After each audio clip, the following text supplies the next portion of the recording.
Welcome to Watson's Journal, soft-spoken tales to slow the day's thoughts and carry you toward peaceful sleep. Before we begin, tell me where in the world you're listening from tonight, and, if you wish, what's on your mind. I read every note and love keeping quiet company across distances.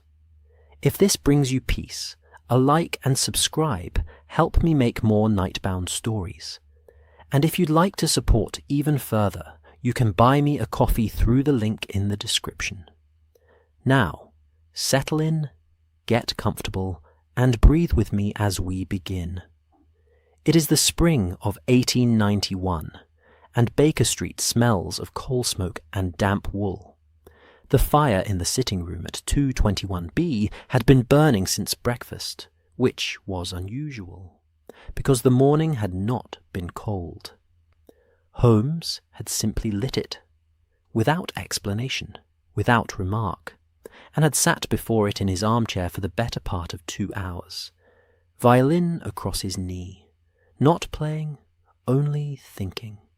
His grey eyes were fixed on some interior architecture that Watson could not see, and had long since learned not to interrupt.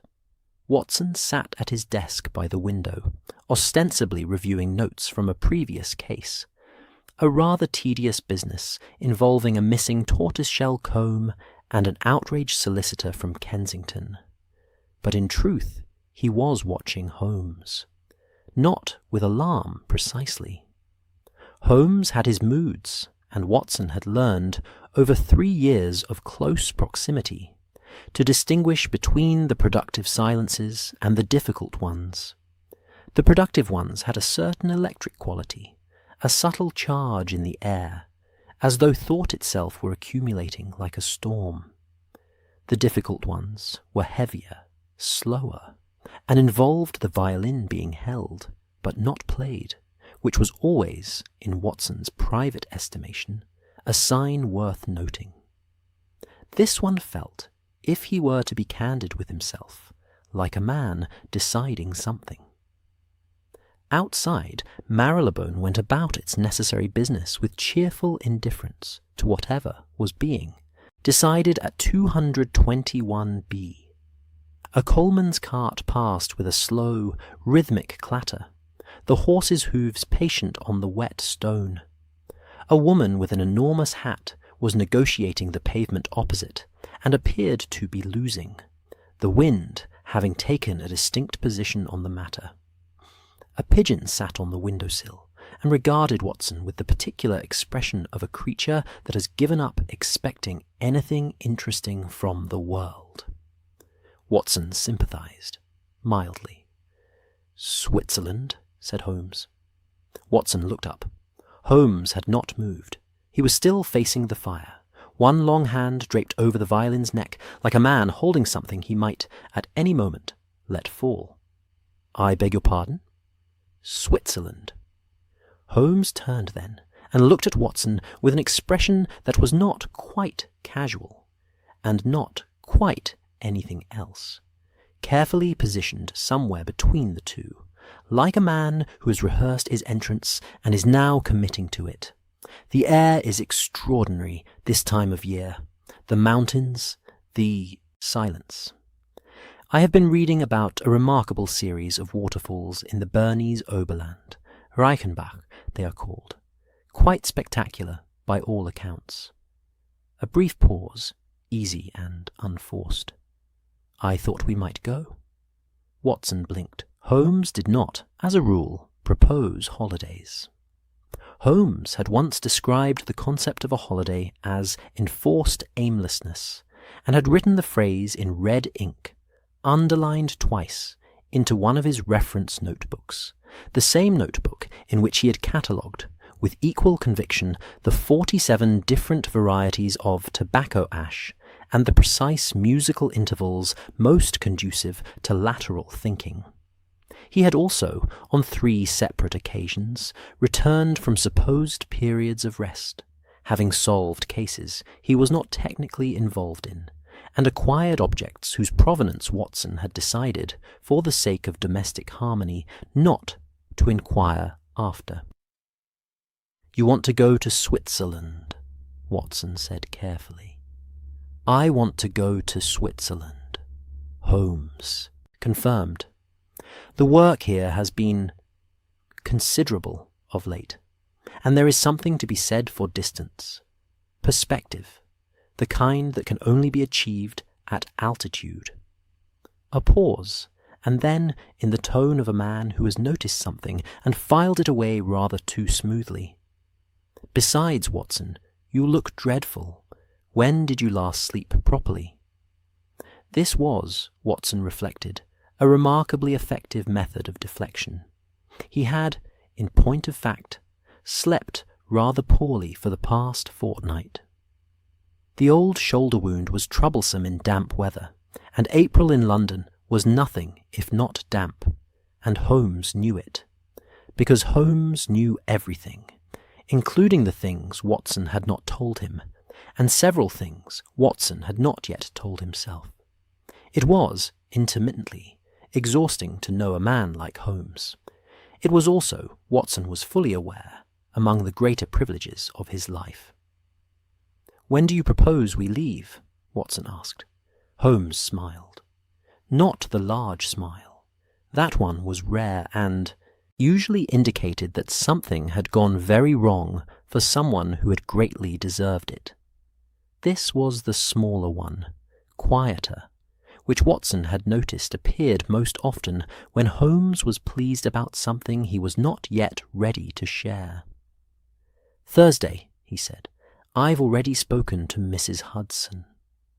And that, Watson would later note in the margin of his casebook, should perhaps have been the first sign.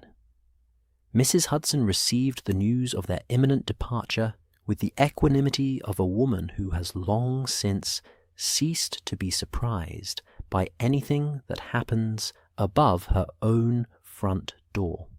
She arrived in the sitting-room with a tray of tea, and the particular expression she reserved for moments she privately considered to be an improvement on the usual state of affairs. A faint, contained satisfaction, like a woman whose long-held suspicion that fresh air would improve matters has finally been vindicated by events. "Switzerland," she said, setting down the tray with practiced precision. "Well, the mountain air will do you both good, I'm sure. Though I hope, Doctor, that you'll see he actually sleeps this time, rather than staying up cataloguing things and sending telegrams at midnight." "I have never catalogued insects," Holmes said, with considerable dignity.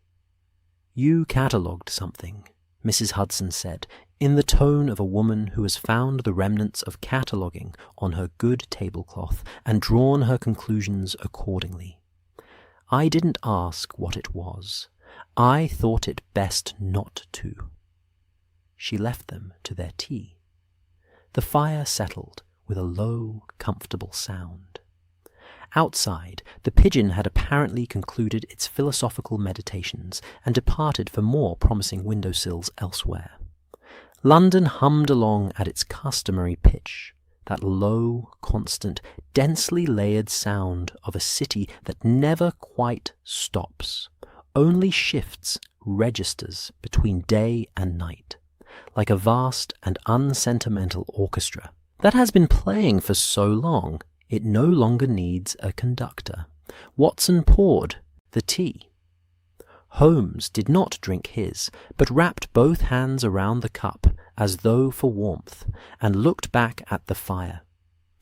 Watson did not ask what, precisely, had been so considerable about the recent work.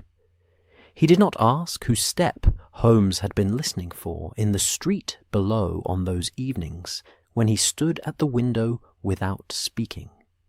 He did not ask why Switzerland, or why now, or why the fire had been lit on a mild spring morning. He had learned, in 3 years of living alongside Sherlock Holmes, that questions asked too early close doors that would otherwise open on their own. Holmes shared things when he was ready to share them. It was occasionally maddening. It was also simply the shape of the man, and Watson had long since made his peace with it. He drank his tea. Holmes looked at the fire. The clock on the mantel ticked with its usual unhurried authority. That was Tuesday. On Wednesday, Watson packed his portmanteau with the methodical efficiency of a man trained by the army. Practical, layered, nothing wasted. Heavy coat, waterproofed boots, his medical bag, because he was constitutionally incapable of travelling without it. Holmes had once observed, with some accuracy, that Watson couldn't enter a room without mentally noting where the nearest window was, and how difficult it would be to evacuate the injured. This was not an unreasonable habit, Watson felt, for a man who had served at Maiwand. Holmes had agreed, adding that it was also, in its way, rather restful to travel with someone who had already assessed the room. He packed, at the last moment, a fresh notebook.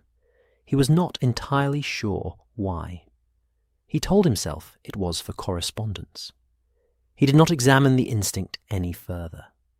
Holmes's own preparations were conducted with an opacity that Watson had stopped questioning years ago.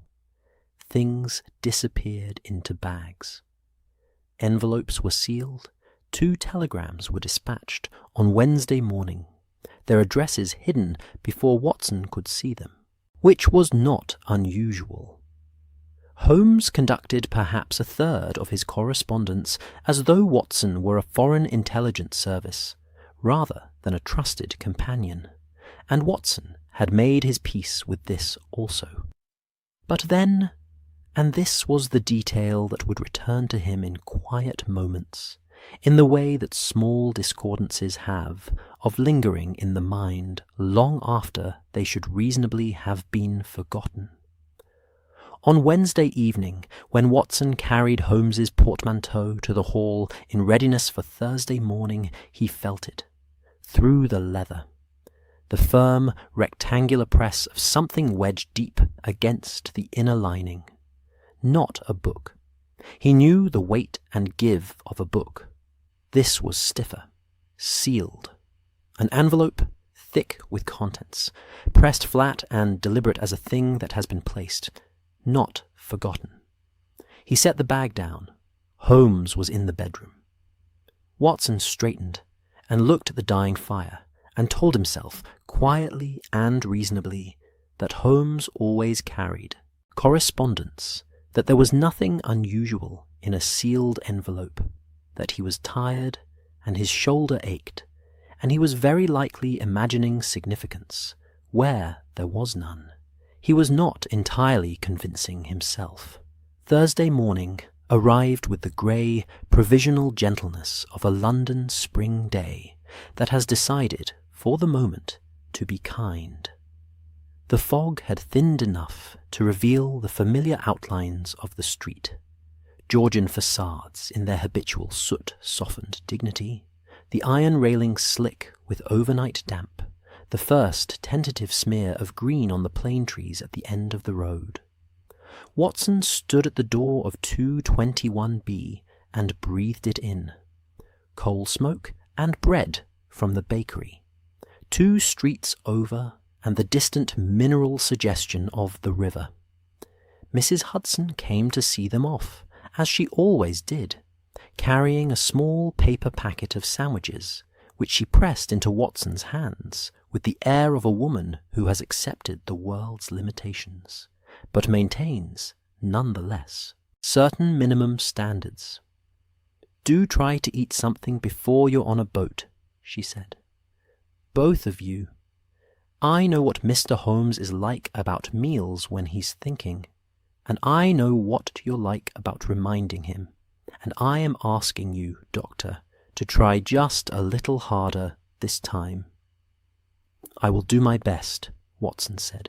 "You always say that." "I always mean it." She looked at him with an expression that conveyed, with great economy, that meaning well, and doing well were related but distinct categories, separated by a distance that good intentions alone could not always bridge. Then she looked at Holmes, who was standing at the curb with his coat turned up, and his gaze fixed somewhere in the middle distance, the expression of a man consulting a map that only he could see. And her own expression shifted. Whatever she thought of Holmes's methods, his habits, his violin at 2 a.m, and his chemicals and his locked tin boxes, and his occasional tendency to disappear without explanation for days at a time, she was fond of him. Watson had always known it. He suspected Holmes knew it too, though he had never been observed to mention it, which was perhaps the kindest arrangement for everyone. "Take care of each other," she said. That was all. Then she went back inside, and the door of 221B closed behind her with its familiar, solid sound. The cab to Victoria was quiet. Holmes sat with his hat pulled low and his hands folded, watching the city slide past the window with that particular quality of attention. Not idle observation, but active reading, as though London were a long and complicated text, and he its most exacting critic. Watson watched him watching, and thought, with mild persistence, about the envelope in the portmanteau, and ate one of Mrs. Hudson's sandwiches, which turned out, as her sandwiches invariably did, to be excellent. Victoria Station received them with its usual magnificent indifference. The platform smelled of steam and iron and something sweetly smoky. That particular smell of departures, of distances being crossed, of lives briefly suspended between one place and another. The Continental Express waited at platform 3, long and gleaming and faintly impatient, its engine releasing slow sighs of white steam into the high glass vault of the station roof. Around them moved the usual press of travellers, businessmen with leather cases, a family with an improbable quantity of luggage, a clergyman reading a folded newspaper with the focused expression of a man who has found something in it to disapprove of. It was here, on platform 3, in the noise and steam of Victoria, that Watson noticed the first thing that did not fit.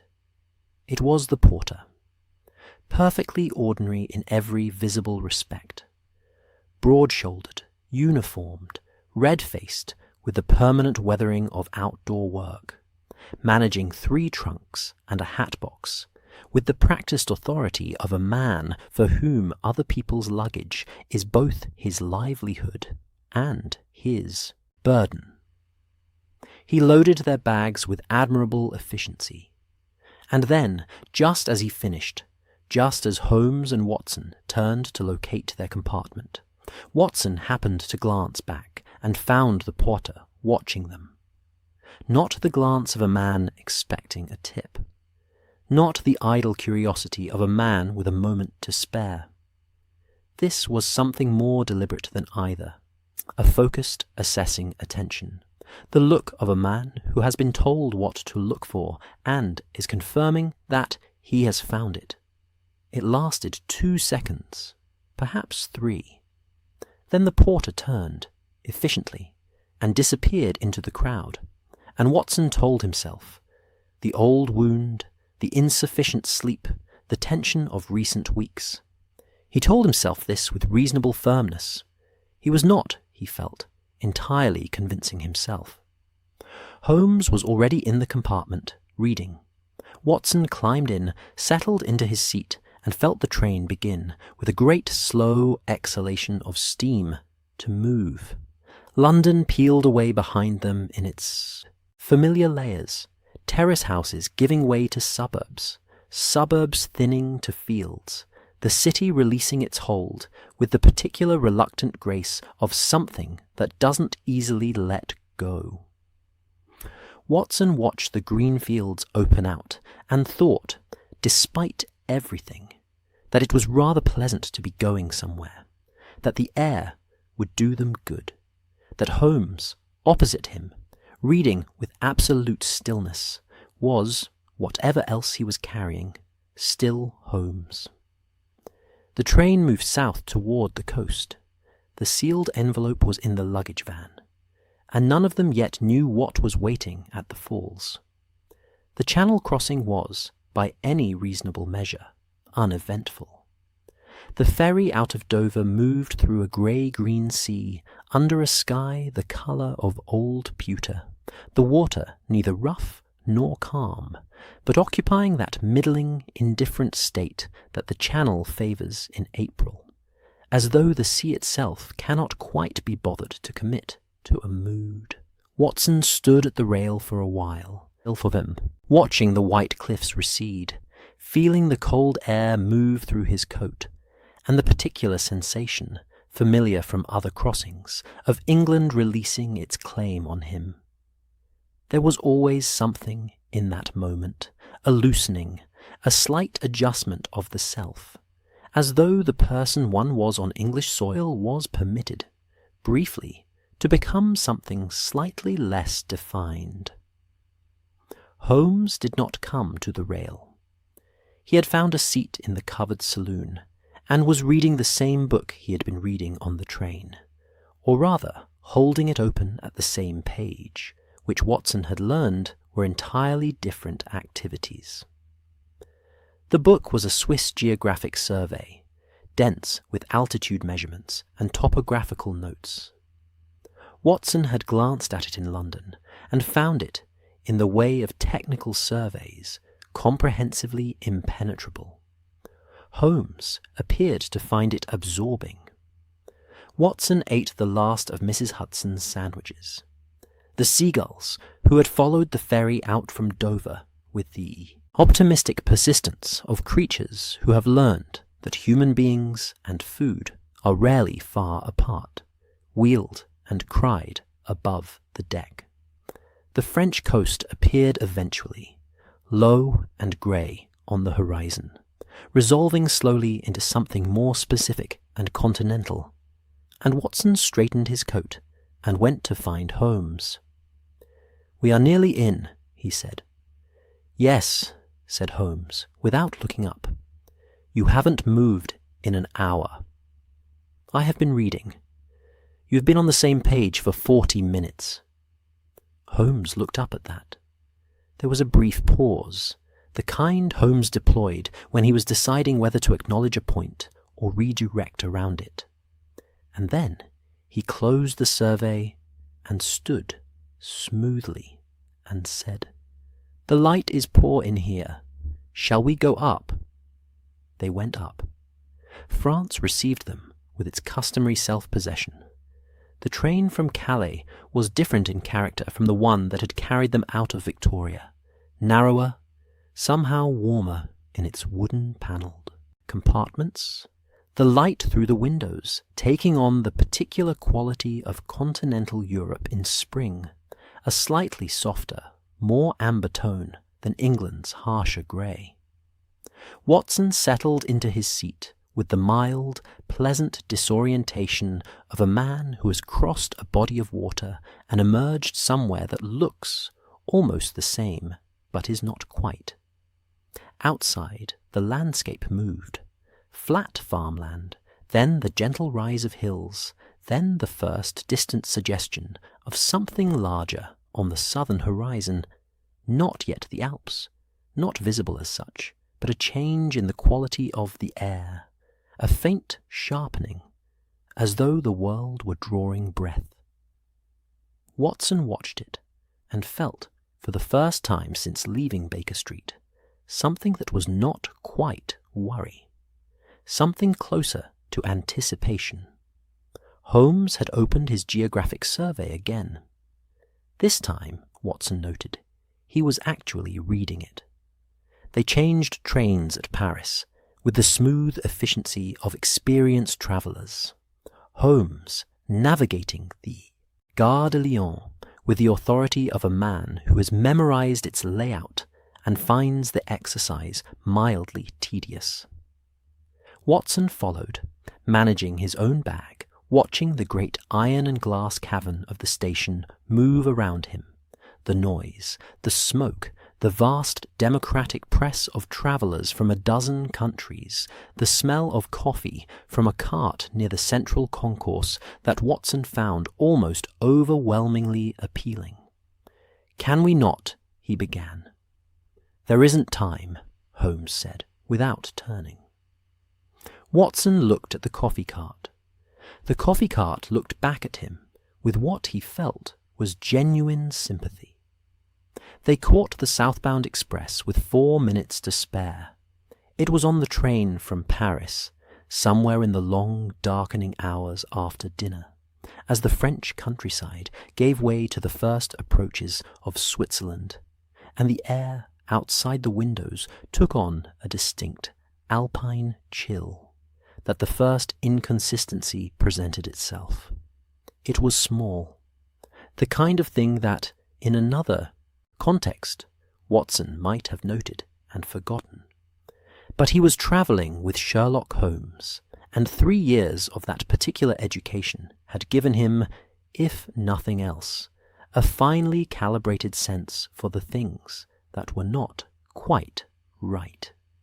They had taken rooms ahead at the Hotel Schweizerhof in Strasbourg for the night, a respectable establishment, well regarded in the continental guides, the sort of place where English travellers stopped without ceremony and were accommodated without fuss. Holmes had made the arrangements in London.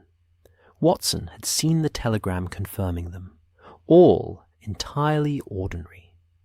But when they arrived, shortly past 9 in the evening, the Strasbourg streets quiet and lamplit, the cathedral spire visible above the rooftops against a sky of deep, clear dark. The clerk at the desk looked up from his register as they entered, and something happened in his expression that Watson caught only because he happened to be watching at precisely the right moment. Recognition. Not the professional, courteous recognition of a hotelier greeting expected guests. Watson knew that look, had seen it 1,000 times, the smooth performance of welcome. This was something else, something prior to performance. The clerk's eyes went to Holmes first, specifically, deliberately, and then to Watson. And there was in that brief sequence something Watson could only describe, in the privacy of his own thoughts, as confirmation. As though the man had been given a description and was verifying it against the arrival. It lasted, as these things do, no more than a second or two. Then the professional manner reasserted itself, the register was produced, the keys were provided, and the clerk inquired, with perfect smoothness, whether the gentlemen would be requiring dinner or merely their rooms. They required their rooms. Watson, climbing the stairs behind a porter with their bags, turned the moment over in his mind. The clerk's eyes moving to Holmes first. The quality of the recognition. The way it had been, briefly, something other than professional. He thought about mentioning it, and then thought about Holmes's expression at Baker Street, that watchful, managed quality, and decided to wait. In his room, which was clean and simple, and smelled pleasantly of wood and alpine herbs, Watson sat on the edge of the bed and looked at the window, behind which Strasbourg went quietly about its nighttime business, and thought. Then he took out his notebook, the fresh one he had packed on impulse, and wrote 3 words at the top of a new page. He underlined them once. Then he closed the notebook and went to sleep. The second inconsistency arrived the following morning before breakfast. Watson came downstairs to find Holmes already in the lobby, standing near the desk with the geographic survey folded under one arm and the expression of a man who has been having a conversation that has only just concluded.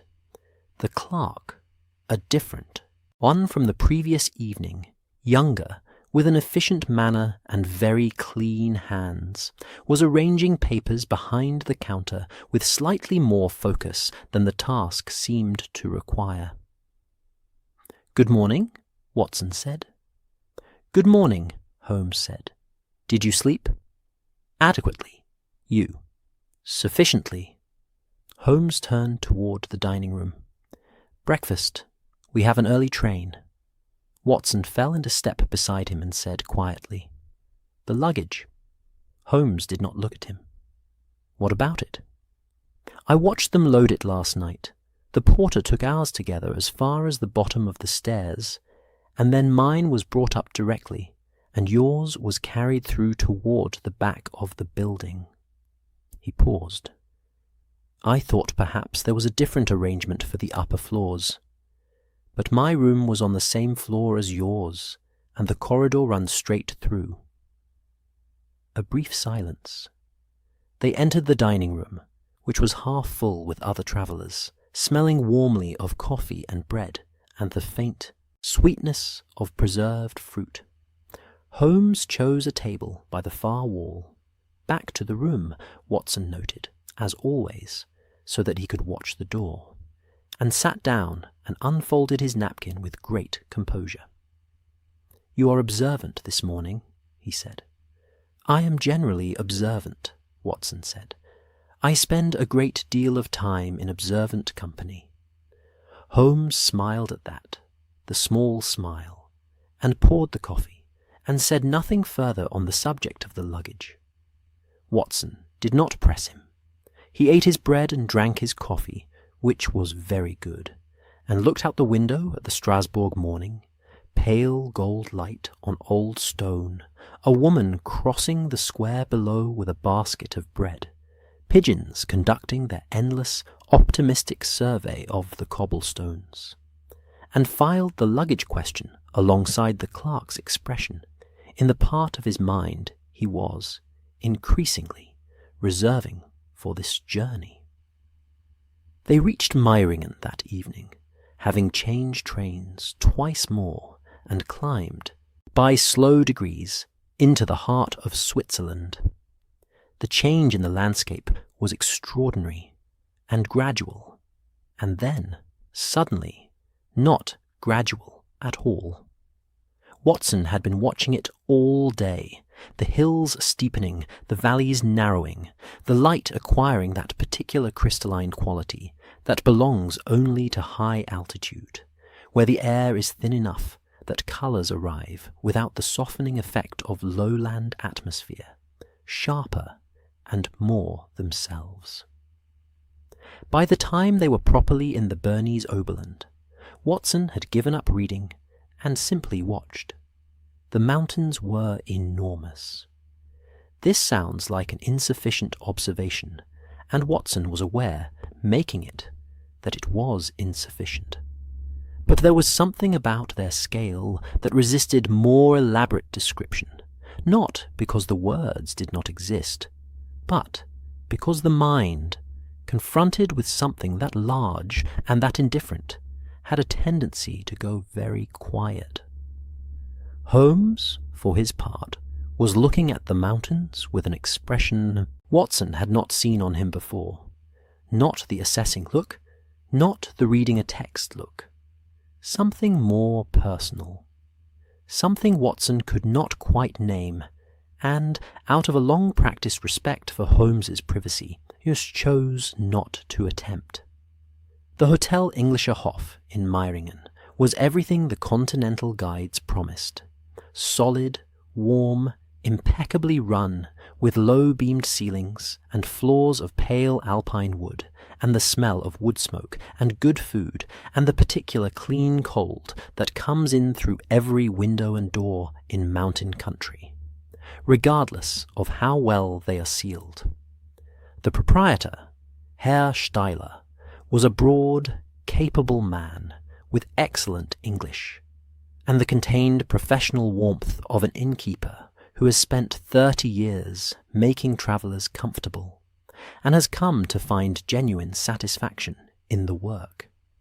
He welcomed them with efficiency and showed them to their rooms himself, pausing on the landing to point out, through the window, the dark shapes of the mountains against the late sky, and to mention, with quiet local pride, that the Reichenbach Falls were a short walk from the village and well worth the visit. "Many English visitors go," he said. "It is very dramatic, very final somehow." He seemed to consider whether this was quite the right word, then decided it was, and let it stand. "Final?" Watson repeated. "The sound," Herr Steiler said, gesturing slightly with one hand. "When you are standing near, the sound is very final, as though the world ends there." He left them to change for dinner. Watson stood at his window for a moment, looking at the mountains, thinking about the word. Then he unpacked his coat and his medical bag and his fresh notebook, which now had 4 entries in it, and went downstairs. It was at dinner that the third inconsistency arrived, and this one Watson could not explain away. They had nearly finished. The meal had been excellent. Simple alpine food served with the unpretentious confidence of people who know their ingredients are good and require nothing more. When the dining room boy appeared at Holmes's elbow and placed beside his plate a sealed envelope. "For Mr. Holmes," the boy said. "It was left this afternoon." Holmes looked at the envelope. His face was still. Then he picked it up, and Watson watched his hands, watched the way Holmes held the envelope, looked at the seal, turned it over, and saw in the quality of that attention something that was not surprise, something more like arrival, like a man who has been expecting a particular train and has now heard the whistle. "Thank you," Holmes said to the boy. The boy left. Holmes did not open the envelope.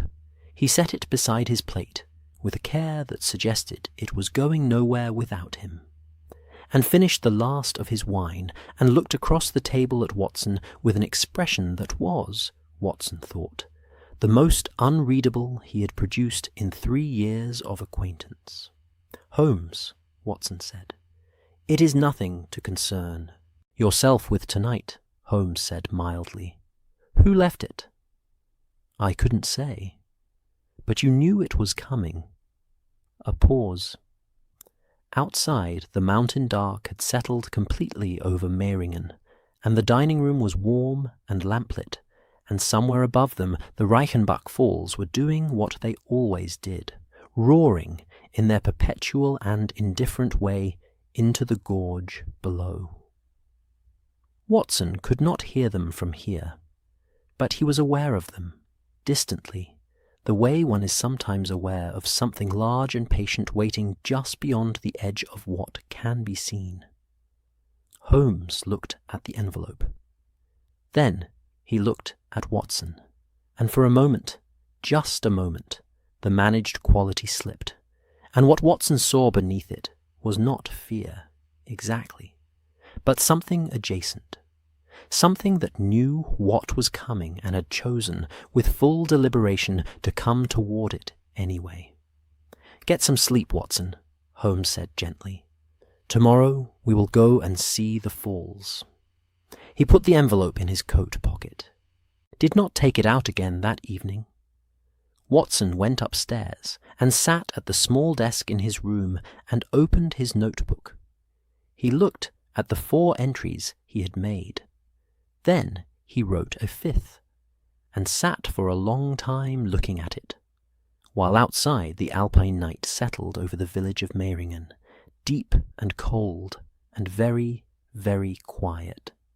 Morning in Meiringen arrived quietly, not the grey, provisional quiet of London mornings, that particular urban silence which is really just noise at a lower register, the city holding its breath before resuming. But something altogether different. Alpine quiet had a texture to it, a density, as though the mountains surrounding the valley had absorbed all the ordinary sounds of the world and were keeping them for their own purposes. Watson woke to it just after 7, lay still for a moment listening to absolutely nothing, and found it, after the first disorientation, extraordinarily restful. He dressed and went to the window. The village of Reimagined sat in its valley in the early light, like something that had been placed there with great care, and had not moved since. The mountains rose on every side, immense, snow-capped, perfectly indifferent to the small arrangements of human beings at their feet. The sky above them was a pale, washed blue, the kind that comes only at altitude, clear in a way that English skies rarely manage. A thin line of wood smoke rose from a chimney somewhere below. A dog barked twice and then stopped, apparently satisfied. Watson stood at the window for some minutes, breathing the cold air that came through the gap at the frame, and thought about the envelope. He had fallen asleep thinking about it. He had woken thinking about it. Not with urgency. There was something about the mountain air that made urgency feel faintly absurd, as though the scale of the landscape put all human anxieties politely in their place. But with the steady, patient quality of a thought that intends to remain until it has been properly addressed. Holmes had known the envelope was coming. Of that Watson was certain. The stillness with which he had received it, the way his hands had held it, not the surprise of the unexpected, but the recognition of the anticipated. And yet he had said nothing, had offered instead a mildness so complete it was almost its own form of communication, the conversational equivalent of a door closed very softly with great care so as not to make a sound. Watson pulled on his coat and went downstairs to find coffee. Holmes was already at breakfast, which was unusual. Holmes was not, in the ordinary course of events, a morning person. Or rather, he was, depending on whether the night had produced anything worth staying awake for. On nights when it had not, he was capable of sleeping until 11, with the untroubled completeness of a man who has made his peace with the concept. On nights when it had, he was capable of not sleeping at all, which Watson knew, from long experience, produced a particular quality of morning Holmes, sharp, slightly remote, and moving through the world at a pace that suggested he was already several steps ahead of it. This morning's Holmes was the second kind. He was sitting at their table by the far wall, coffee in hand, the geographic survey open but unread before him, looking at the window with the expression Watson had learned to classify as active waiting. Not patience, exactly, because Holmes wasn't patient in the ordinary sense of the word, but a focused, deliberate stillness. The stillness of a man who has set something in motion, and is now, with complete attention, watching to see what it will do. He looked up as Watson sat down. "Sleep well?" he asked. "Well enough," Watson said. "You?" "Adequately." Holmes poured Watson's coffee without being asked, which he did occasionally, and which Watson had always found, quietly, one of the more endearing of his habits. "I thought we might walk this morning." Herr Steiler mentioned a path through the valley that gives a reasonable view of the upper falls. "A reconnaissance," Watson said. Holmes looked at him mildly. "A walk," he said. "It is a fine morning." It was, unambiguously, a fine morning. Watson drank his coffee and decided that the envelope and the Strasbourg clerk, and the luggage, and all the small accumulating inconsistencies of the past 2 days could wait, at least until after breakfast. Some things were improved by patience.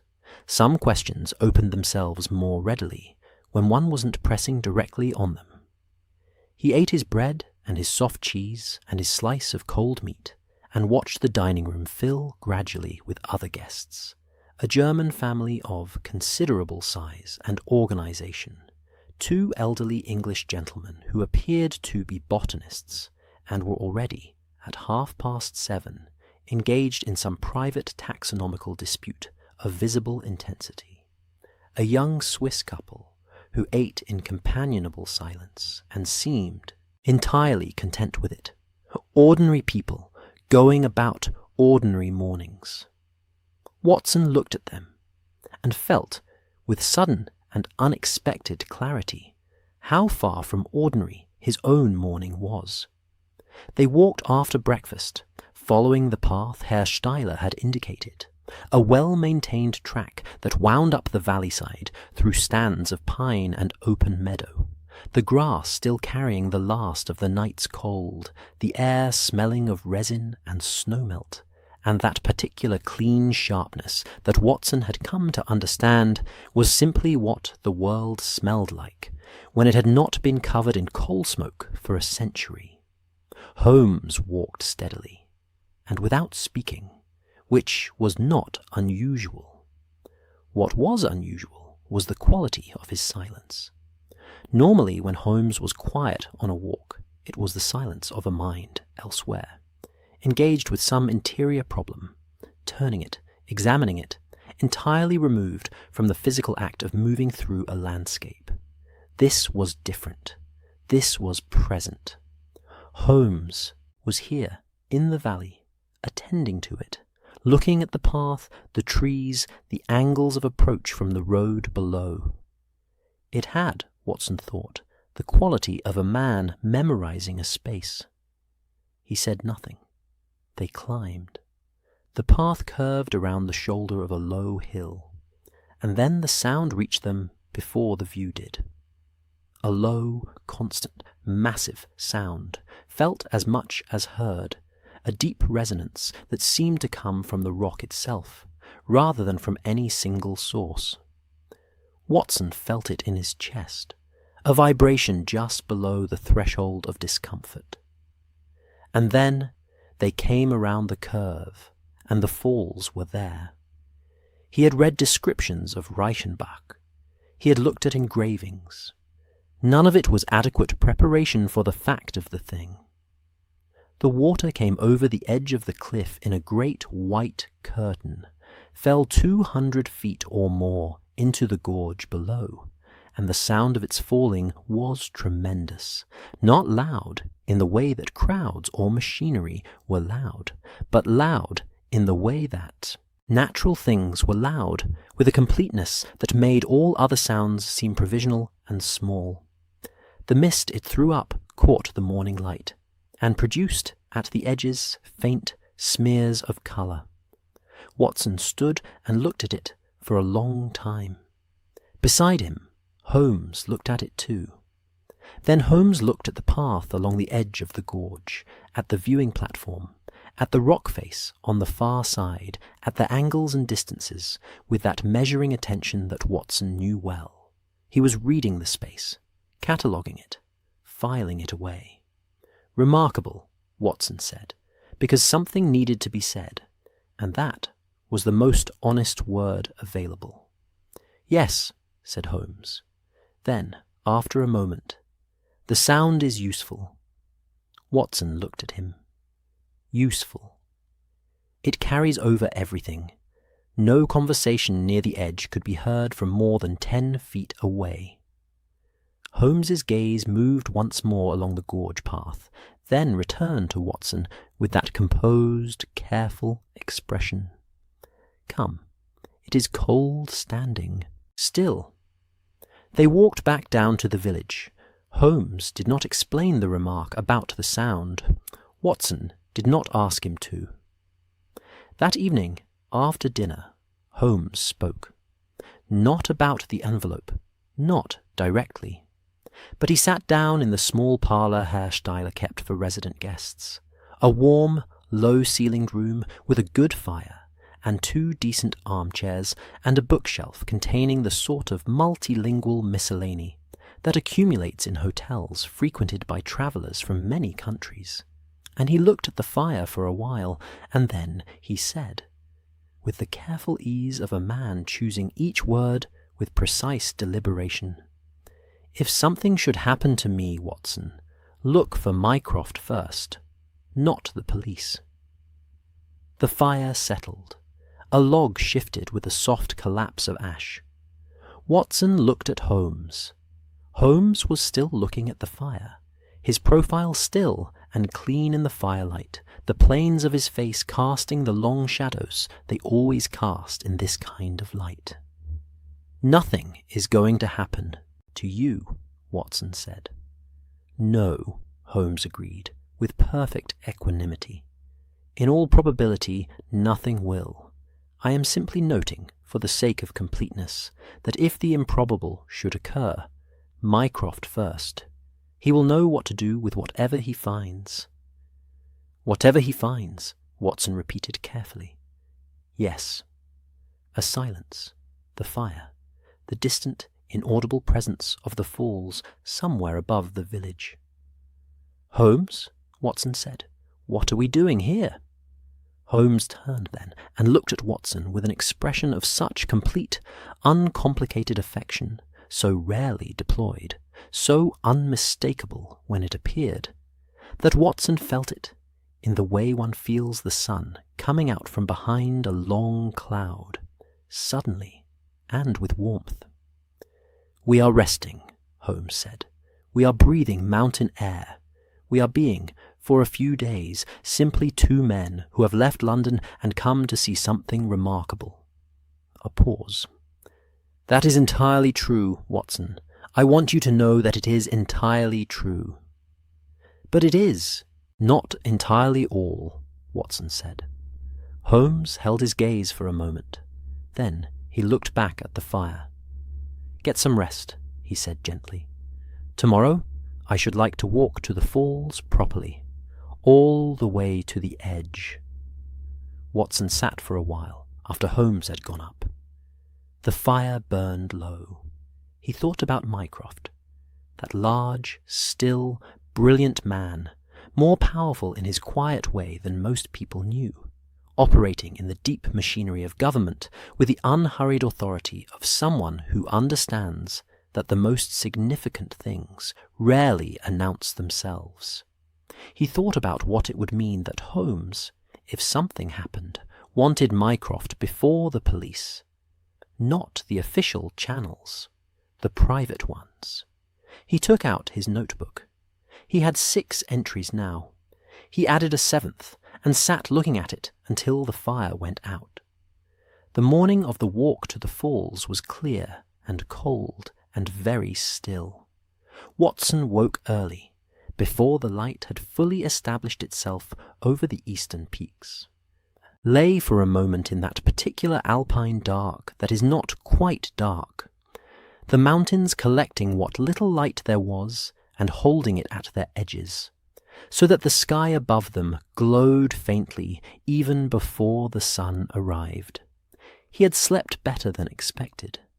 The mountain air had a way of pressing down on the mind's agitations, not suppressing them, but weighing them into a temporary stillness, and Watson had fallen into a deep and dreamless sleep somewhere around midnight, and had not moved until the cold woke him at 6:30.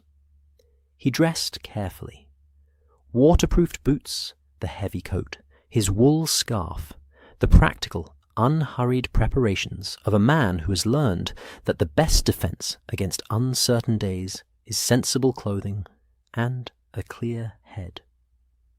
He checked his medical bag out of habit, not because he expected to need it, but because not checking it would have felt like an omission. Then he went to the window and looked out at Reimagined below, still sleeping in its valley, the wood smoke rising in thin vertical lines in the windless air, the mountains above it enormous and white and entirely unmoved by whatever was about to happen at their feet. Holmes was, again, already downstairs. This was becoming a pattern Watson noted without comment. Holmes, who in London could sleep through a brass band playing directly outside his window when the work permitted, had not slept late once since their arrival in Switzerland.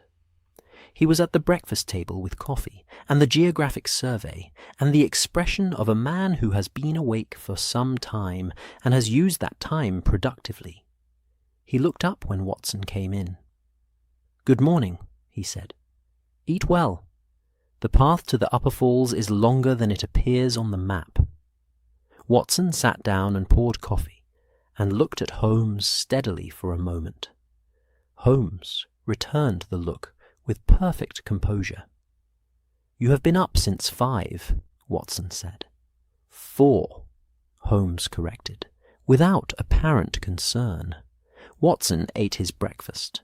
Outside the dining room window, Meiringen was beginning to wake, a cart on the road, voices somewhere below, a child crossing the square with the purposeful trot of a small person who has somewhere important to be. Ordinary morning, ordinary village. Watson looked at it and thought, not for the first time this week, about the difference between what a thing appeared to be and what it was. They set out at 9:30. The path from Meiringen to the Reichenbach Falls was well maintained and clearly marked, the kind of track that had been walked by enough people over enough years that it had achieved a certain settled authority. You did not need to think about where to put your feet, only about the landscape opening around you as you climbed, which was, Watson thought, either a comfort or a risk, depending on how much attention you wished to pay to where you were going. The valley was beautiful in the morning light. Watson had thought so on their first walk, and he thought so again now, more deliberately, with the particular attention of a man who understands that he may want to remember this clearly later. The pines were very dark against the snow line above them. The meadow grass, where the path crossed it, was a cold, vivid green, still wet at the edges with overnight damp. Small white flowers grew in the turf. Watson did not know their name, and found he did not need to.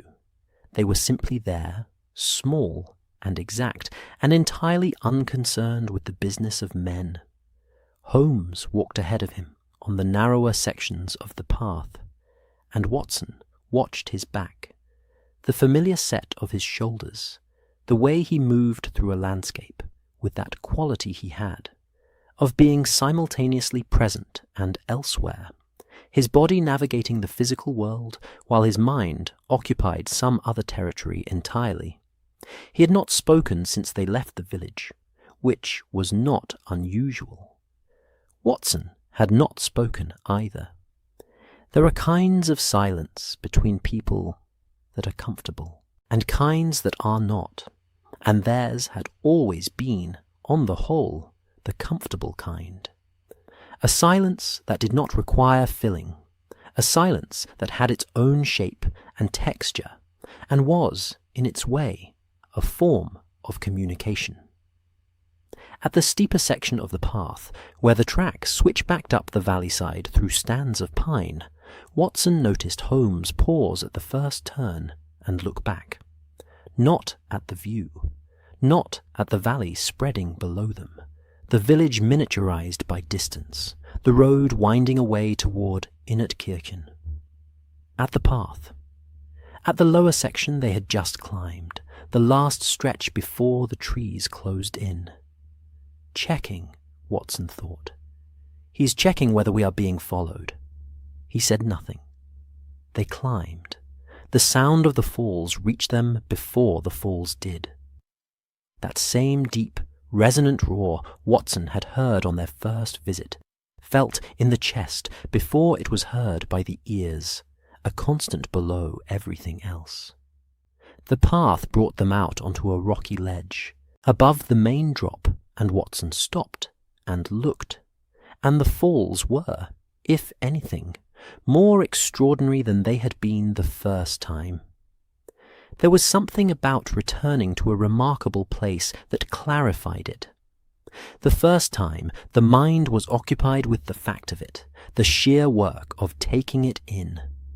The second time, the fact having been established, the attention could move more freely, could notice the particular shade of the water where the sun caught it at the top of the drop, the texture of the mist below, the way the sound changed as you moved along the viewing path, louder at the edge, slightly diminished further back, the rock formations on either side acting as a kind of natural acoustic architecture. Holmes walked out to the edge of the viewing platform and stood there, looking down into the gorge. Watson came to stand beside him. The spray reached them even here, a fine, cool mist on the face and hands, and the roar of the water was very loud, surrounding them entirely, filling the space between thought and speech.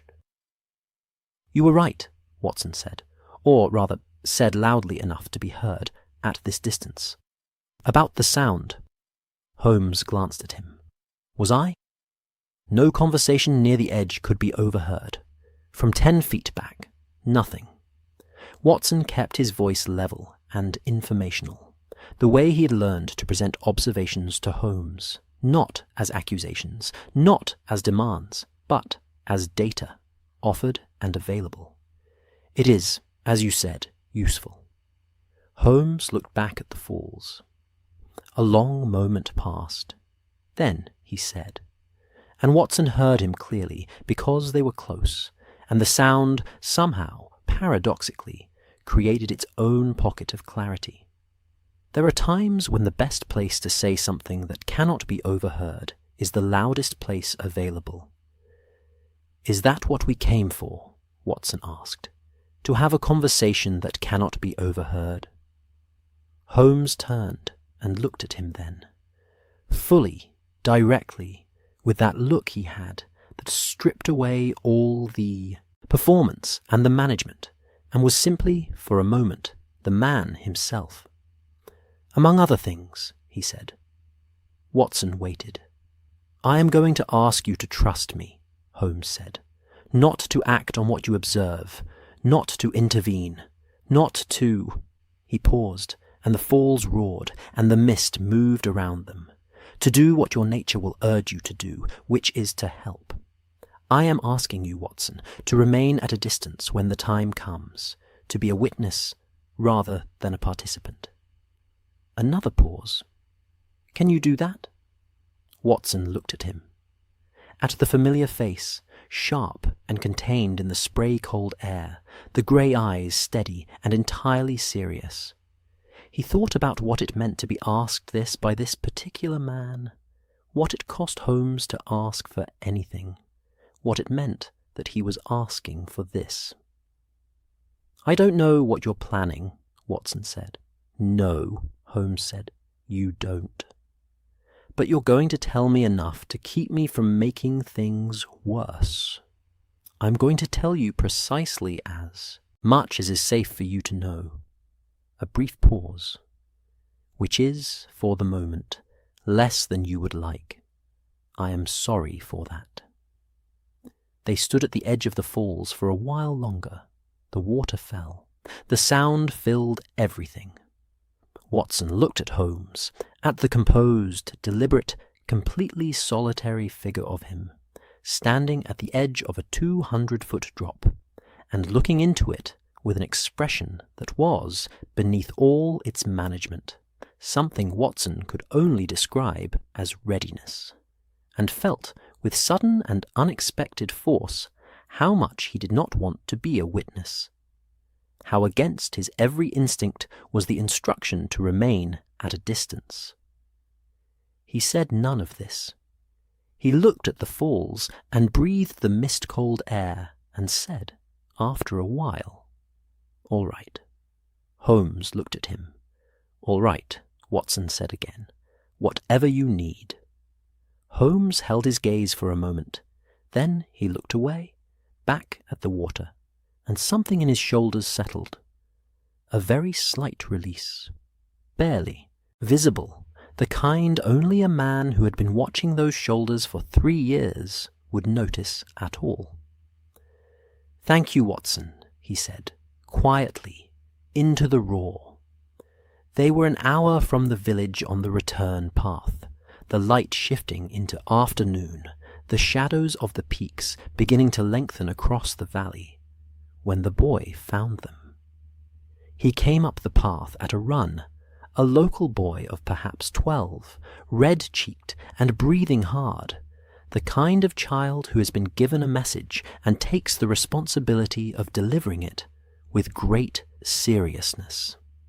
He stopped in front of them and addressed himself to Watson with the directness of someone who has been told exactly which of the 2 men to speak to.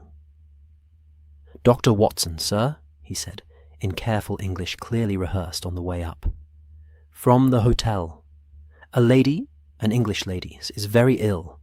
At the village. Herr Steiler asks if you will come at once." Watson looked at the boy. Then he looked at Holmes. Holmes was looking at the note the boy had produced from his pocket, a folded paper, a few lines on Hotel Englischer Hof notepaper, with an expression Watson couldn't immediately read. He took it from the boy and held it for a moment without opening it, his thumb resting on the fold. Then he handed it to Watson. Watson read it. A Mrs. Farquhar, an English visitor, had collapsed at the hotel. Her condition was described as serious. Dr. Watson's immediate assistance was urgently requested. He read it twice. There was nothing wrong with the words. The handwriting was Herr Steiler's, or appeared to be. The details were plausible. English visitors of a certain age did collapse in alpine resorts, and not infrequently the altitude and the walking and the change in routine conspiring against constitutions accustomed to flatter and more sedentary arrangements. Nothing wrong with the words. And yet, Watson looked up from the note. Holmes was watching him with that still, careful expression. Not urging, not directing, simply watching, with the particular quality of a man who has set something in motion and is now waiting to see which way it falls. "I should go," Watson said. "Yes," said Holmes. "You should. You'll come with me." "I'll follow shortly," Holmes said. "I want to look at something on the path. Go ahead. The lady may need you." Watson looked at him. Holmes held his gaze with complete steadiness. The boy was already starting back down the path, assuming the doctor would follow. "Holmes," Watson began. "Go," Holmes said gently. "Watson, go." Watson went. He went because a woman might be ill, and he was a doctor, and that was not a thing he could put aside. Not even here, not even now. He went because Holmes had asked him to trust, and because trust, once offered, had to be extended fully, or not at all. He went because he knew, with a deep and terrible clarity, that the note was not entirely what it appeared to be, and that Holmes knew it too, and that this was the point. He did not look back. He walked down the path toward Reimagined with the boy trotting ahead of him, and the falls roared behind them, and Holmes stood somewhere on the path above, alone in the afternoon light, and waited for whatever was coming next. Mrs. Farquhar was not ill. Watson knew it before he reached the hotel. He knew it somewhere on the lower path, in the way that certain knowledge arrives not through reasoning, but through the body. A settling of the stomach, a cold clarity behind the eyes, the particular stillness that comes when the mind has finished arguing with what it already understands. He walked into the Hotel Englischer Hof and found Herr Steiler at the desk, and the look on Herr Steiler's face confirmed what Watson already knew before he had spoken a single word. "The English lady," Watson said. Herr Steiler's expression was the expression of a man navigating a situation he does not fully understand, and is managing with the tools available to him, which were considerable, but not, Watson felt, quite adequate to the present circumstances. "There was a message," he said carefully. "A gentleman came to the desk, perhaps 2 hours ago. He said there was a sick English lady on the road to Rosenlaui and asked me to send a note to Dr. Watson at the Falls." He paused. He was very precise about what the note should say. "And the lady?" "I have no English lady staying at the hotel at present," Herr Steiler said, with the quiet dignity of a man confirming something he suspects is not really about the English lady at all. Watson stood at the desk for a moment. The lobby was quiet around him, a clock ticking, the smell of wood smoke from the dining-room fire, the last of the afternoon light coming through the front windows in long, low bars. He looked at the note in his hand and thought about its precise instructions. He thought about the boy sent to find specifically him, addressed to him, by name, with instructions to hand the note to Watson and not to Holmes. Then he put the note in his pocket, thanked Herr Steiler with a brevity that he suspected, under other circumstances, he would have been ashamed of, and went back out into the afternoon. He went back up the path toward the falls. He went quickly, more quickly than the path strictly encouraged, his medical bag banging against his hip, with a rhythm that would ordinarily have irritated him, and which he did not notice at all. The light was lower now, the shadows of the peaks stretching fully across the valley floor, the temperature dropping with the particular alpine swiftness that took no account of what you were wearing or where you needed to be. His breath came in visible clouds. His shoulder ached. He ignored both. The boy had gone, returned to his village, or his supper, or whatever other business-occupied boys of 12 in Meiringen on an April evening. Watson was alone on the path. He climbed. The falls announced themselves again in that chest-deep resonance, growing louder as he ascended, filling the air around him until it was less a sound than a condition, a state of the world rather than a thing occurring within it. He came out onto the path above the gorge and stopped. The viewing platform was empty. The path along the edge was empty. The rock ledge where he and Holmes had stood that morning and watched the waterfall was empty. The afternoon light lay across the scene with a terrible, indifferent clarity, illuminating everything, explaining nothing. Watson stood very still for a moment and looked. Then he began, methodically and without panic, or with the particular kind of panic that has been compressed into something that functions like calm, to look at the ground. The path near the falls was not ideal for tracking. The spray from the water kept the rock surfaces perpetually damp, and damp rock does not hold impressions the way softer ground does. But at the edges of the path, where the rock gave way to narrow margins of accumulated soil and sparse mountain grass, the ground was soft enough. Watson moved slowly, following the path along the gorge edge, bending occasionally to look more closely at what the ground had to say. Holmes had taught him this. Not formally, not with instruction and demonstration, but by example, by doing it in Watson's presence often enough that Watson had, over 3 years, absorbed the essential principle, that the ground remembers what people have forgotten to hide, that movement leaves records, that the question is never whether the evidence is there, but whether you are prepared to look at it slowly enough to see it. Watson looked slowly. He found the first set of prints in the soft margin near the upper curve of the path, the place where the ground levelled briefly before the final approach to the viewing platform. They were Holmes's. He recognized them not from any particular expertise in print identification, but simply from familiarity, the way one recognizes a person's handwriting.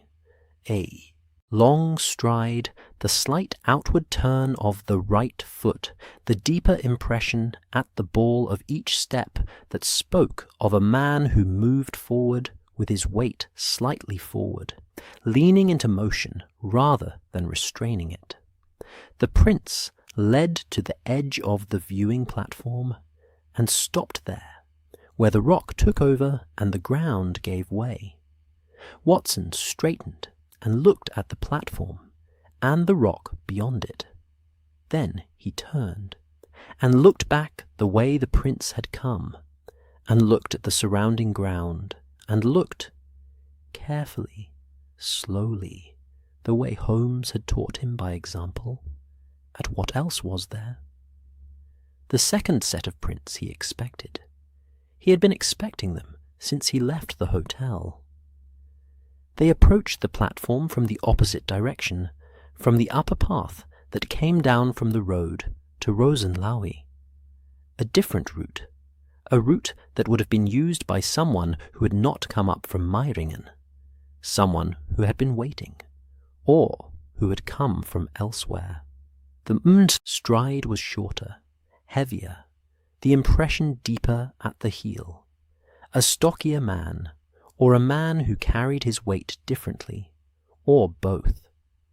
These prints also led to the rock and stopped. Watson stood at the edge of the viewing platform and looked at the 2 sets of tracks converging on this point, and felt the falls roaring below him, and breathed, and made himself continue looking. It was the 3rd set that stopped him. They were to his left, set back from the edge by perhaps 12 feet, positioned slightly behind and to the side of where the first 2 sets of prints had met. Careful prints, deliberate prints, not the prints of a man who had approached the platform and then stood still, but the prints of a man who had chosen this specific position with care, far enough from the edge to be of no interest to anyone focused on what was happening at the edge, close enough to observe everything that happened there. Watson crouched beside them. He looked at the depth of the impression, the spacing of the stride, the way the feet had been placed, not walked to this point, and then stopped, but moved to this point very slowly, with great deliberation, each step placed with attention. The prints of someone who did not wish to be heard approaching, someone who had been trained, or who had learned through practice to move through a space without announcing themselves. He looked at the orientation of the prints, the toe direction, the way the weight had been distributed across the standing position. The 3rd person had been watching, had stood in this position or slightly elevated, slightly back, with a clear sightline to the platform edge, and had watched whatever had happened at the falls, and then had left. The exit prints moved back along the margin of the path, staying to the soft ground where possible, and disappeared where the rock began, heading not back toward Meiringen, but toward the upper path, toward Rosenlaui, away from the village. Watson stood up slowly. He looked at the 3 sets of prints, the pattern they made together, the story they told in their arrangement. Holmes at the edge, the second man meeting him there, and a third standing back and to the side, watching the meeting with the careful attention of someone for whom the meeting itself was the point. Not a coincidence, not a witness who had happened upon the scene, a witness who had positioned themselves deliberately, who had known this was going to happen here, at this spot, at this time, and had arranged themselves accordingly. Watson thought about the envelope in Strasbourg. He thought about Holmes's portmanteau and the sealed packet inside it, and the name he had not recognized. He thought about Holmes saying, "Look for Mycroft first," not the police. He thought about Holmes saying, "The best place to have a conversation that cannot be overheard is the loudest place available." He stood at the edge of the viewing platform and looked down into the gorge. The water fell into it with that same massive, indifferent roar, 200 feet of falling water, filling the gorge with mist and sound and a cold, perpetual wind that smelled of rock and depth. The kind of place where anything might happen and be absorbed immediately and completely into the general fact of the falls. The kind of place where a man who needed to disappear might choose to disappear. Watson looked at the empty path, at the 3 sets of prints, at the gorge. Then he looked more carefully at the edge. There were marks on the rock at the lip of the platform. Faint, but there. The kind of marks that a man's hands might make if he had gripped the edge and lowered himself, or been helped to lower himself onto a ledge or outcropping below the main viewing level. Watson lay flat on the rock, ignoring the cold and the damp and the roar of the water directly beneath him, and looked over the edge. Below the platform, perhaps 8 feet down, there was a ledge. Narrow, no more than 2 feet wide, but solid. A shelf of rock that jutted from the cliff face where the geology had resisted the erosion that had shaped everything else. It was invisible from the platform unless you were lying flat and looking directly for it. It would have been invisible from the path. From the gorge below, looking up, it would have appeared simply as part of the cliff face. Unremarkable. On the ledge, Watson could see. He was almost certain he could see, in the last of the afternoon light, a mark in the thin layer of damp algae that coated the rock. Not a large mark, not a clear one, the kind of mark that a boot might make, landing on a surface and shifting slightly to find purchase. Watson lay at the edge for a long time, looking at this mark, feeling the spray on his face and the cold of the rock against his chest, and the roar of the water filling every available space of silence. He was thinking about the 3rd set of prints, about the careful, deliberate positioning of them, about a man who had stood back from the edge and watched, who had known what was going to happen, and had positioned himself to observe it, and had then left quietly toward Rosenlaui. Not Moriarty's man. Watson was increasingly certain of this, though he couldn't yet fully articulate why. The positioning was wrong for Moriarty's organization, too independent, too patient, too interested in watching rather than acting. Moriarty's people acted. They were instruments of precision and force.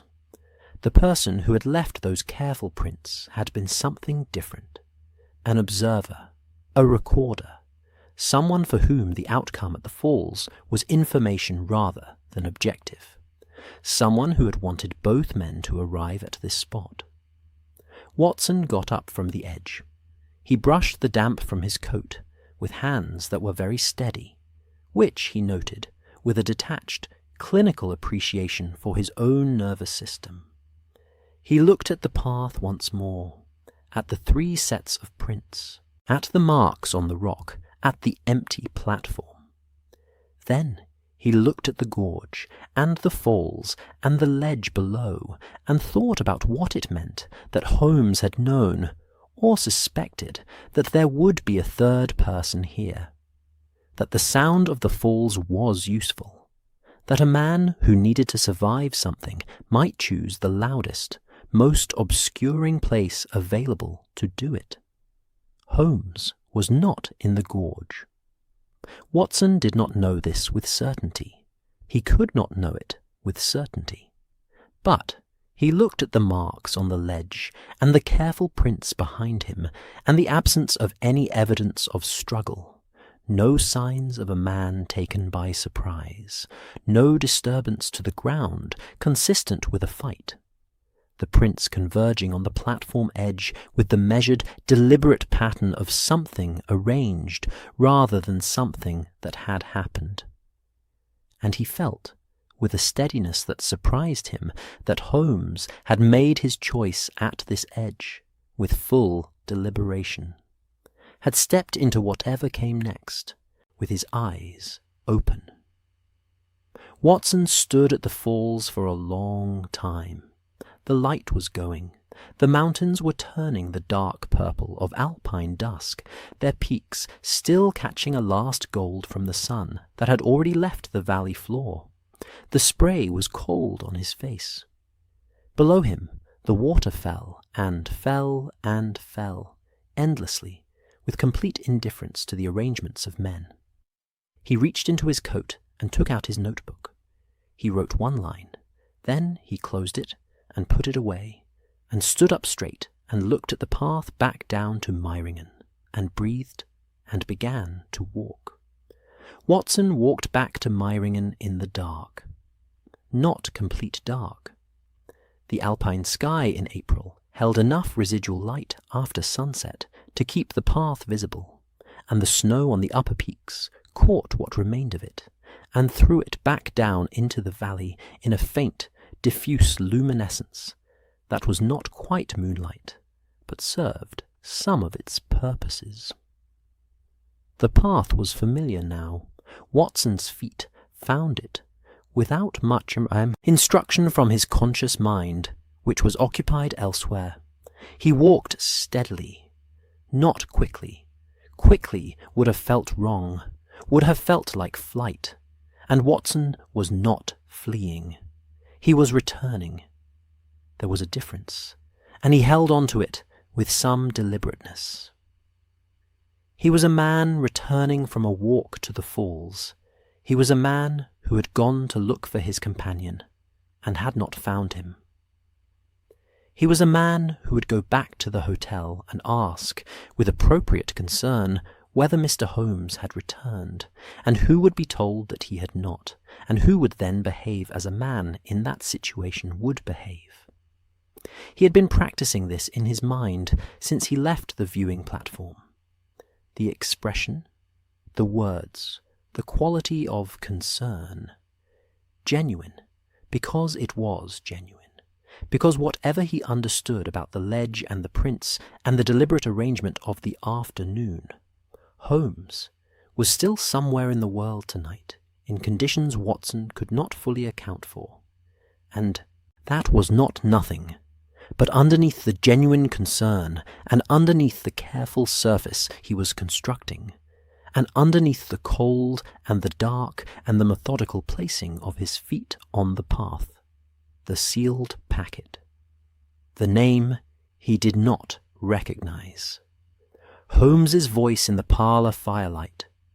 Look for Mycroft first. Not the police. He was going to search the room. Herr Steiler was at the desk when Watson came in, and his face performed the precise sequence Watson had anticipated. Inquiry, concern, a careful professional neutrality that was itself a form of communication. Watson told him, in the steady voice of a man holding himself together with practiced discipline, that he had returned from the falls alone, and that Mr. Holmes had not come down behind him as expected, that he was not, at present, alarmed. His companion was an experienced man, and the path was well marked. But that he would be grateful if Herr Steiler would send someone to look along the lower trail in case of a twisted ankle or similar mishap. Herr Steiler said he would do so immediately. Watson thanked him and went upstairs. Holmes's room was on the same floor as his own, 3 doors down the corridor, a room with a window facing the valley and the mountains beyond. Watson had been in it once, briefly, when Holmes had asked him to retrieve a book from the bag, a misdirection he now suspected, or perhaps a small, deliberate act of orientation, making sure Watson knew where the room was and could find it without asking. Watson put nothing past Holmes in retrospect. It was one of the things about knowing him that required, occasionally, a specific kind of patience. The door was not locked. This, Watson noted as he turned the handle, was itself information. Holmes locked doors as a matter of habit, not out of distrust, precisely, but out of a general professional preference for controlling the terms of entry into his own space. An unlocked door was either an oversight, which was unlikely, or an invitation, which was more consistent with everything else about the afternoon. Watson went in and closed the door behind him, and stood for a moment, letting his eyes adjust to the room. It had the impersonal tidiness of a hotel room used by a man who travels light and keeps his arrangements clear. The bed had not been slept in since the maid's attention that morning, the covers smooth and flat. The small writing desk held nothing. The chair by the window held nothing. Holmes's coat was gone.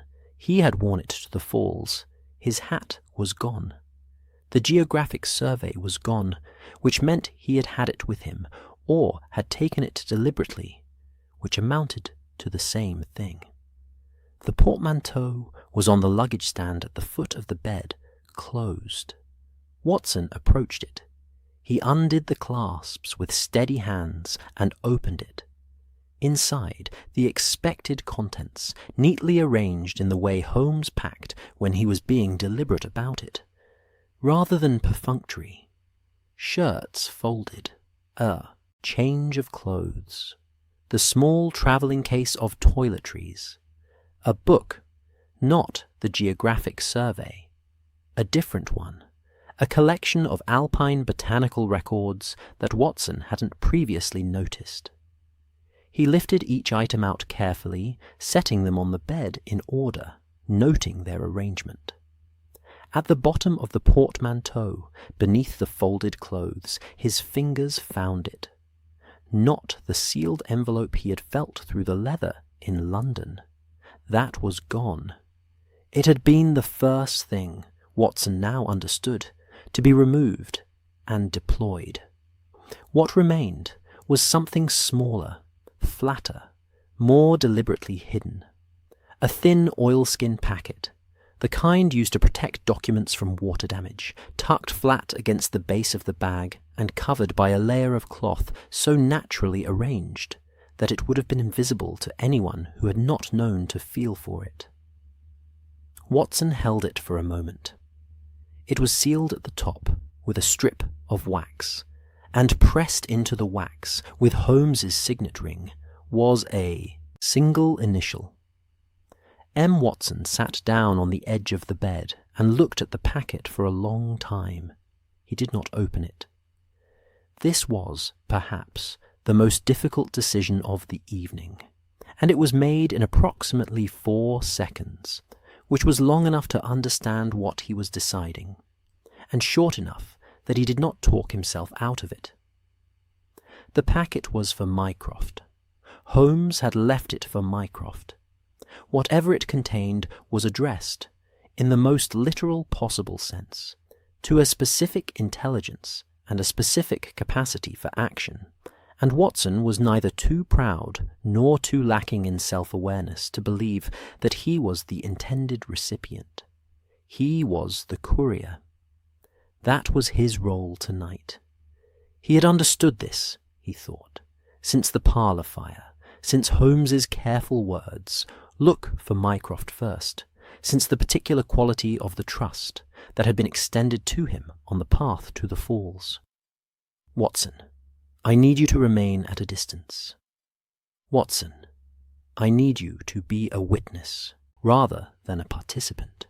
He was being a participant now, and Holmes had known he would be, and had left the packet accordingly. Watson turned the oilskin over in his hands once more.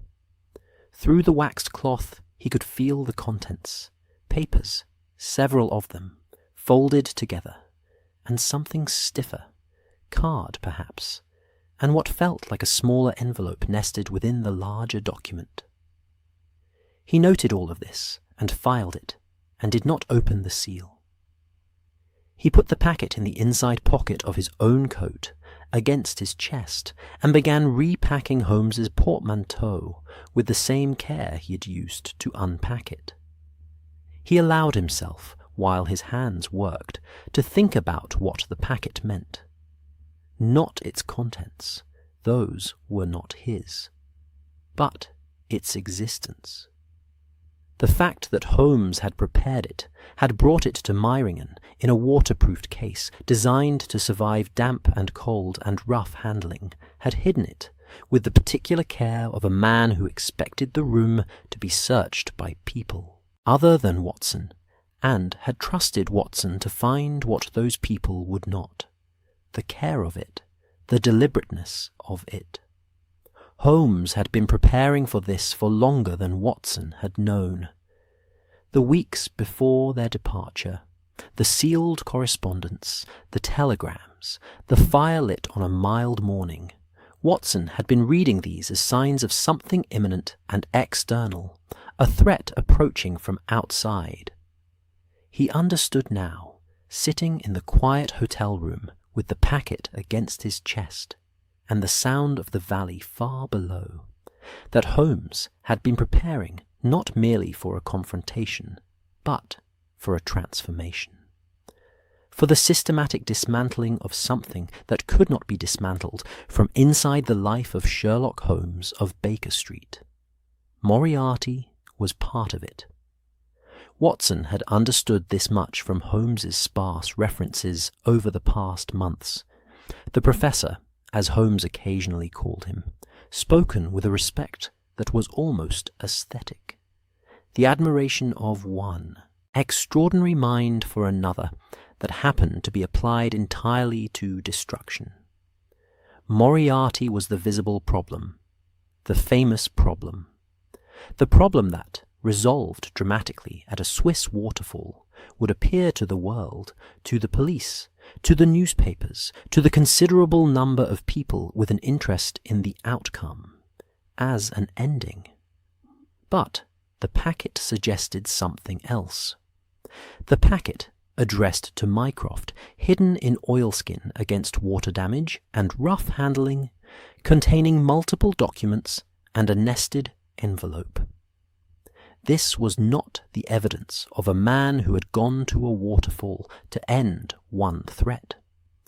This was the evidence of a man who had gone to a waterfall to end something much larger, and had needed to do it, to remove himself from the board entirely, not to die, to disappear, to become unavailable to the network that, Watson now understood, had arranged the entire chase, had wanted both Titans to collide at Reichenbach, because when Titans collide, the people who arranged the collision inherit the board, the third set of prints. Watson pressed his hand flat against his coat, feeling the shape of the packet beneath it, and thought about the careful prints behind the viewing platform. The patient observer, the person who had positioned themselves to watch the outcome at the falls and had left, afterward, toward Rosenlaui. Not toward Meiringen, not toward the police, not toward any official channel. Toward the upper road, toward the connections beyond, toward whoever was waiting to receive the report that the problem at Reichenbach had resolved itself as planned. Holmes had known there would be a watcher, had factored the watcher into his arrangements, had used the noise of the falls, that tremendous, encompassing roar, to do something, to say something, to perform some act at the platform edge that the watcher would interpret as the expected outcome, while concealing the actual one, the ledge. Watson thought about the ledge, about the mark on its surface, about a man who had studied the falls with a geographic survey and a measuring eye, and had identified in advance the one feature of the landscape that made the difference between an ending and a continuation. He finished packing the portmanteau. He closed the clasps. He straightened and looked around the room once more. Bare, impersonal, the room of a man who had passed through and left nothing unnecessary behind. Then he looked at the window and the dark valley beyond, and the snow-bright peaks above it, and thought, with a clarity that was almost peaceful, he is out there somewhere, in the dark, moving away from the falls by a route that does not go through Reimagined. He was alive. Watson did not know it, but he felt it, with the particular bodily certainty of a man who has known someone long enough that the connection operates below the level of evidence. He went back to his own room and sat at the small desk and took out his notebook. He wrote for a long time. Not everything. Some things he had decided, on the path down from the falls, were not to be written even in his private notebook. Not yet. Not until the packet had reached Mycroft, and whatever Mycroft chose to set in motion had had time to move. But the outline of the evening, the hotel clerk's face, the luggage in Strasbourg, the note about the English lady, the 3 sets of prints, the marks on the rock. He wrote carefully and precisely, in the small, regular hand he used when he intended the writing to be legible later, rather than simply legible now. Then he closed the notebook and looked at the candle burning on the desk. A plain tallow candle, the kind of practical, unpretentious thing that Swiss mountain hotels provided without fuss, and watched the flame for a while. It occurred to him, sitting in that small room with the packet against his chest and the notebook closed before him, that Holmes had trusted him with something very particular tonight. Not information, not even the task of finding the packet, but this, the decision. The decision to search or not to search, to open or not to open, to act on what he found, or to carry it faithfully to its intended destination. Holmes had left the room unlocked and the packet findable and the seal intact, and had trusted Watson to understand the difference between what was his to know and what was not. Watson pressed his hand once more against his coat. He would write to Mycroft in the morning. A brief, careful letter, nothing that could not be read by someone other than its recipient without consequence, indicating only that Watson was returning to London and wished to call at Mycroft's club at the earliest convenience, that he carried something which Holmes had left in his keeping, and that the matter was, in Holmes's own estimation, sufficiently significant to have been sealed in oilskin and pressed with a signet ring. Mycroft would understand. Mycroft understood most things, Watson suspected, before they had fully happened. He blew out the candle and sat for a moment in the dark and the cold and the profound alpine quiet, and thought about Holmes somewhere in the night beyond the window, moving through the mountains with that long, steady stride, reading the landscape ahead of him the way he read everything, as a text, as a set of problems with solutions, as a world that could, with sufficient intelligence and sufficient will, be navigated. Then he lay down on the bed, fully dressed, with the packet against his chest, and closed his eyes. Watson left Meiringen the following morning. He rose before the light, dressed in the same methodical way he had dressed every morning of this journey, and packed his own portmanteau with the quiet efficiency of a man who has something to carry and intends to carry it without fuss. The packet was still against his chest, inside his coat, where it had been all night.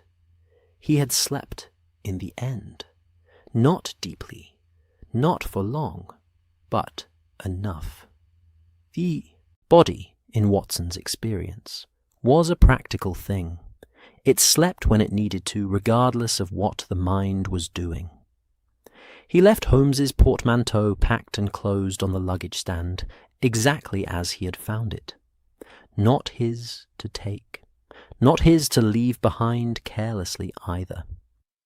He told Herr Steiler, when he settled his account at the desk in the grey pre-dawn quiet of the hotel lobby, that Mr. Holmes's belongings should be held until further notice, that he expected arrangements would be made for them from London within the fortnight, and that he was grateful for the hospitality of the Englischer Hof, which had been, in every respect, excellent.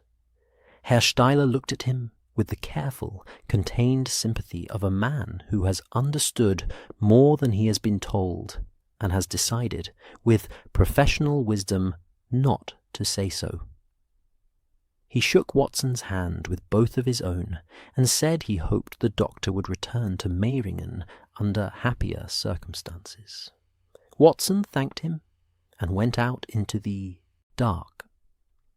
The journey back to London took 3 days, and Watson spent most of it looking out of windows at landscapes moving in reverse, Switzerland unwinding itself, then France reassembling from south to north, then the grey-green Channel, then the white cliffs appearing on the wrong side, the English side coming toward him this time rather than receding. He ate when he remembered to. He slept on the trains with the packet under his hand. He wrote to Mycroft from Paris.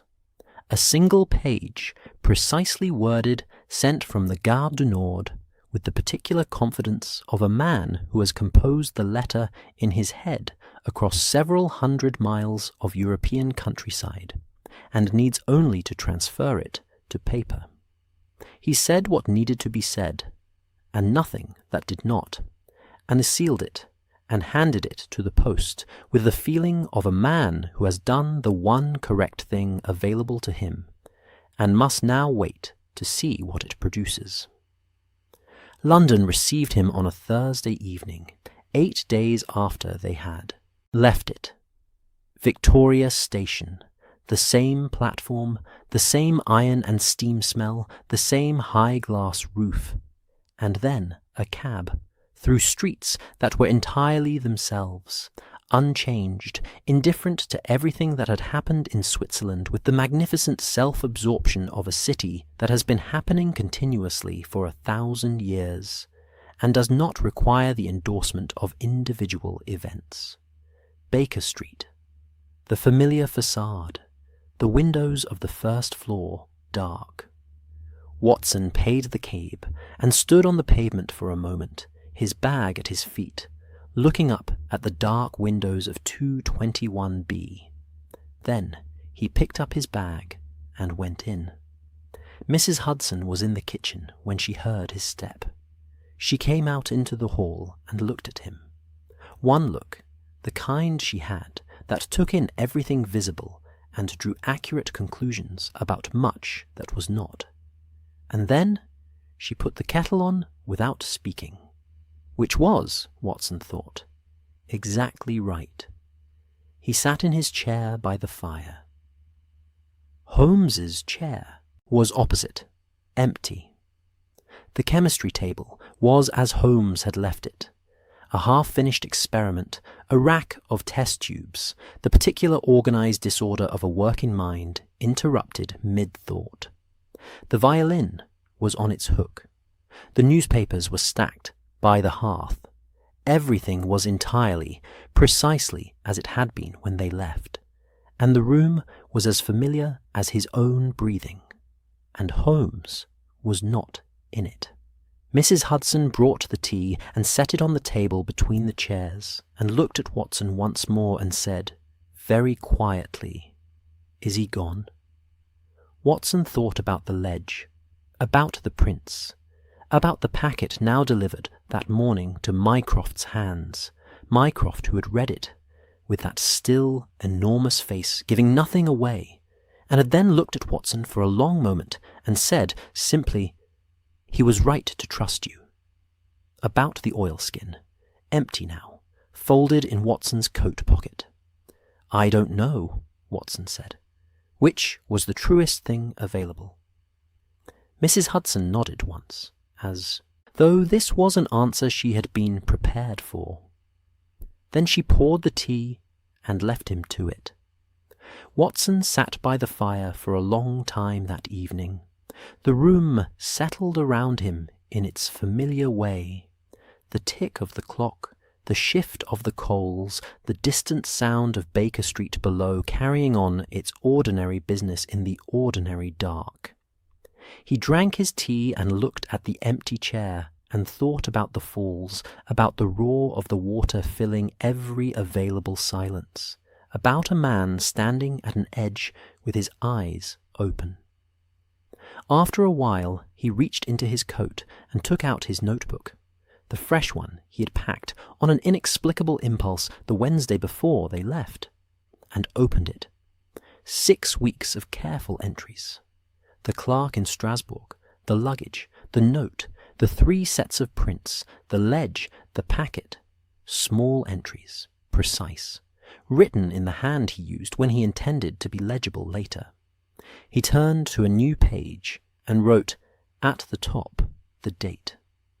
Then he sat for a moment with the pen in his hand, looking at the fire, and thought about what Holmes had given him.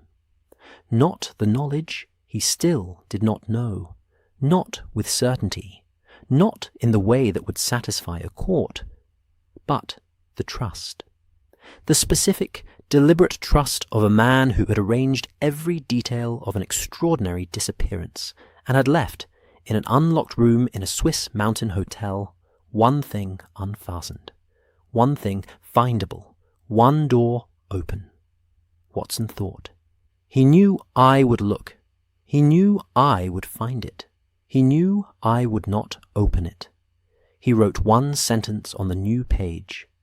Then he closed the notebook and held it for a moment in both hands, feeling its weight, slight, ordinary, the weight of paper and cardboard, and a few weeks of small, careful observations.